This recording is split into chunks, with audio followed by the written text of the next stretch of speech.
Hey, amazing YouTube story fans. You're the reason we dive into these gripping Reddit-inspired tales. And this one's a roller coaster of heartbreak and betrayal that'll keep you glued till the end. So grab your headphones, settle in, and let's unravel a story that'll hit you right in the feels. The name tag pinned to my blazer read the disappointment in my wife's elegant cursive, and the room spun as laughter erupted around me. Her father's 60th birthday party hummed with clinking glasses and warm chatter. But that label, sharp as a blade, sliced through the festive haze. I stood frozen, the paper tag fluttering against my chest like a cruel heartbeat, while my wife, Elise, smiled across the room, her eyes glinting with something I couldn't name. Creative, right? She'd said earlier, pinning it to me with a playful smirk in our bedroom. Her fingers lingered on my collar, her lavender perfume curling into my senses. It's just a joke, Nate. Lighten up.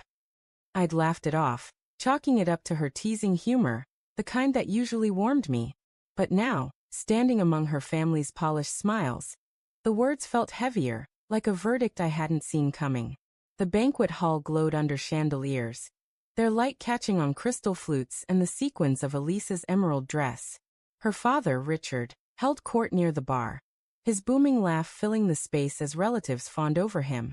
I scanned the crowd, searching for Elise, my heart thudding with a question I didn't want to ask.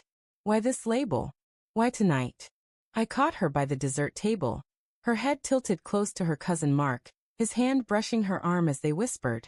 Mark, the golden boy of the family, charming, successful, everything I wasn't.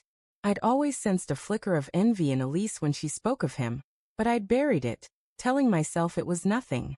Now their intimacy stung like a splinter under my skin. Nate, Elise called, spotting me. Her smile was bright, but it didn't reach her eyes. Come try the tiramisu. It's divine. Her voice was sugar-sweet, but the name tag burned against my chest. Mark stepped back, his grin easy, almost mocking. Nice tag, man, he said, sipping his whiskey. Elise always had a way with words. I forced a chuckle, my throat tight. Yeah, she's clever.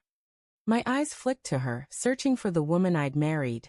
The one who'd cried in my arms when her mother died, who'd laughed with me over late-night pizza. But her gaze darted away, and the air felt thick with unspoken truths. As the night wore on, I couldn't shake the unease. Small moments gnawed at me. Elise's phone buzzing constantly, her quick glances at it, the way she'd angle the screen away when I leaned close. I'd noticed it before, weeks of secretive texts, late-night work calls, her sudden need for space. I'd rationalized it all. She was stressed. Her job was demanding. We were fine. But were we? I drifted to the balcony needing air. The city skyline glittered below, cold and distant, mirroring the ache in my chest. I replayed our 5 years together. Her warmth, her ambition, the way she'd pushed me to be better. I wasn't perfect. My freelance writing barely paid the bills, and her corporate salary carried us. Maybe I was a disappointment. But I loved her. Didn't that count? Footsteps clicked behind me. Elise, her dress shimmering in the moonlight. You okay? She asked, her voice soft but guarded. I turned, the name tag crinkling. Why'd you write this, Elise? My words came out sharper than I meant, raw with hurt. Her eyes flickered, a shadow crossing her face. It's just a joke, Nate. Don't make it a thing. A joke. I stepped closer, my voice low. You don't call someone you love a disappointment in front of everyone. What's going on with you? She crossed her arms, her lips tightening. You're overreacting. It's Dad's party. Let's not do this here. Then when? My pulse raced, anger mixing with dread. You've been distant for months. The texts, the calls, the way you look at me like I'm nothing. Tell me I'm wrong. Her silence was deafening. She stared at the city lights, her jaw tight, and I saw it. The guilt she couldn't hide. My stomach dropped. Elise. I whispered, my voice breaking. Are you cheating on me? Her eyes snapped to mine, wide and glistening. For a moment, I thought she'd deny it, laugh it off, pull me into her arms. But she didn't. She looked away, her breath shaky, and that was answer enough. With who? My voice was a stranger's, hoarse and desperate. Mark. Her flinch was a confession. The world tilted, my heart splintering. Mark with his perfect suits and easy charm. Mark, who'd always been there, hovering at the edges of our life. I saw it now, the late-night family dinners, the way she'd light up when he spoke. How had I been so blind?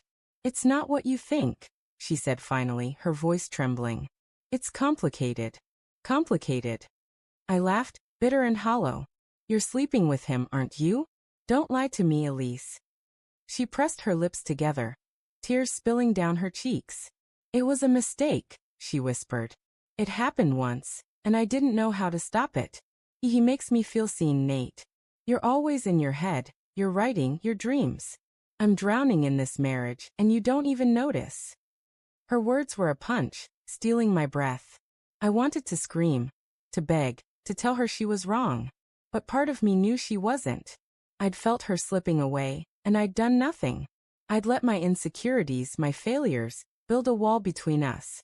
Why didn't you talk to me? I asked, my voice cracking. I would have fought for us. She shook her head, her eyes distant. I don't know if there's an us left to fight for. The words landed like a death sentence. I stumbled back, the name tag crumpling in my fist. The party's laughter drifted through the glass doors, mocking me. I saw our life, our home, our promises crumbling like ash. But then, a spark of clarity cut through the pain. I straightened, my voice steady despite the storm inside. You don't get to call me the disappointment, Elise. Not when you're the one who broke us. Her eyes widened, but I didn't wait for her response. I turned and walked back into the party, the name tag still pinned to my chest. I wouldn't hide it. Let them see. Let them whisper. I wasn't the failure here, not anymore. As I passed Mark, his smirk faltered. I didn't stop. I didn't need to. The truth was out, raw and bleeding, and I'd face it alone. The disappointment wasn't me. It was her. And as I stepped into the night, the city lights blurring through my tears, I knew I'd never let anyone pin that label on me again. Thanks for diving into this story, YouTube fam. Your love for these emotional journeys keeps us going.